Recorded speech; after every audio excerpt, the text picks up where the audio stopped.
संतों की उपदेश देने की रीति नीति भी अनूठी होती है। कई संत अपने पास आने वालों से ही प्रश्न करते हैं और उनकी जिज्ञासा को जगाते हैं और सही सही मार्गदर्शन कर देते हैं। आचार्य रामानुजन एक महान संत एवं संप्रदाय धर्म के आचार्य थे।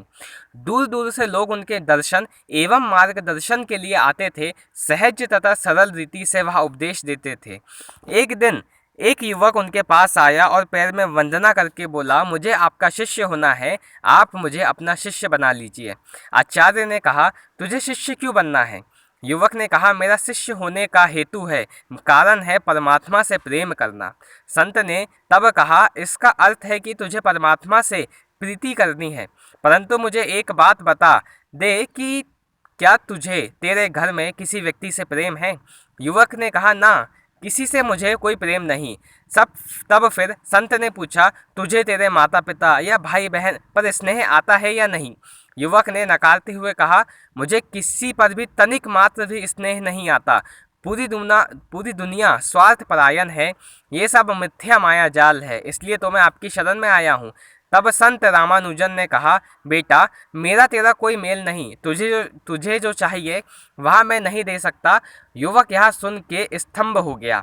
उसने कहा, संसार को मिथ्या मानकर मैंने किसी से प्रीति नहीं की, परमात्मा के लिए मैं इधर उधर भटकता। सब कहते थे कि परमात्मा के साथ प्रीति लगाने से ही तो संत रामानुजन के पास जाओ, पर आप तो इनकार कर रहे हैं। संत रामानुजन ने कहा, यदि तुझे तेरे परिवार से प्रेम होता, जिंदगी में तूने तेरे निकट के लोगों में से किसी से भी स्नेह किया होता, तो मैं उसे विशाल स्वरूप को दे सकता था। तनिक भी प्रेम होता या प्रेम भाव होता तो मैं उसे विशाल बना के परमात्मा के चरणों पर पहुंचा सकता था। छोटे से बीज में एक विशाल वृक्ष बनता है, परंतु बीज तो होना चाहिए। जो पत्थर जैसा कठोर एवं सूक्ष्म हो, उसे मैं कैसे प्रेम का झरना बहा सकता हूँ? यदि बीज ही नहीं तो वृक्ष कहाँ से बन सकता है? तुझे किसी से प्रेम किया ही नहीं तो तेरे भीतर परमात्मा के प्रति प्रेम की गंगा कैसे बहा सकता हूँ? कहानी का सार यह है कि जिसे अपने निकट के भाई बंधुओं से प्रेम भाव नहीं, उसे ईश्वर से प्रेम भाव नहीं हो सकता। हमें अपने आसपास के लोगों और कर्तव्यों से मुंह नहीं खत्म करना चाहिए। यदि हम आध्यात्मिक कल्याण चाहिए तो अपने धर्म कर्तव्यों का भी उत्तम रीति से पालन करना होगा।